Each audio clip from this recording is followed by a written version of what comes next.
সান্যাল বাড়ির সেই বিখ্যাত আয়রন চেস্ট।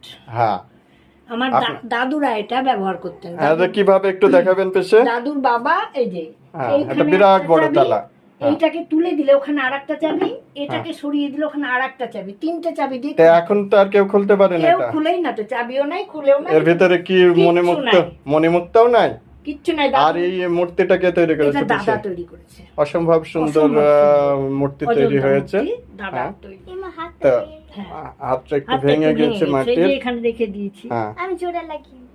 আমরা পিসির এই যে ঘর দেখছি, মাটির ভাড়। মাটির ভাড়। এই যে এটা কিসের? আগেকার ঠাকুমার আমলে চাল থাকতো। এটা মাটির নাকি?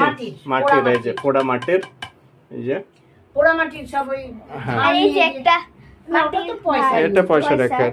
আবার এই যে আধুনিকতার আবার গোদরেজ আলমারিও আছে, আর আগেকার পয়সাও আছে। আমরা বাইরে একটু দেখে নেই, পিসির বাইরের এই যে ফুল গাছটি দেখে নেই। আর এই যে এখানে আধুনিকতার সমস্ত রান্নার সরঞ্জাম থাকতো না, তোমাকে তেতলায় নিয়ে যেতাম। আর এই যে ফুল গাছটি, পিসি এই ফুল গাছটি কতদিন থেকে আছে? অনেক। একটু দেখো তো ফুলগুলি। 8-9 বছর হয়ে গেল। এই যে ফুলগুলি কিন্তু সন্ধ্যাবেলায় খুব ভালো লাগছে দেখতে, একদম সুন্দর।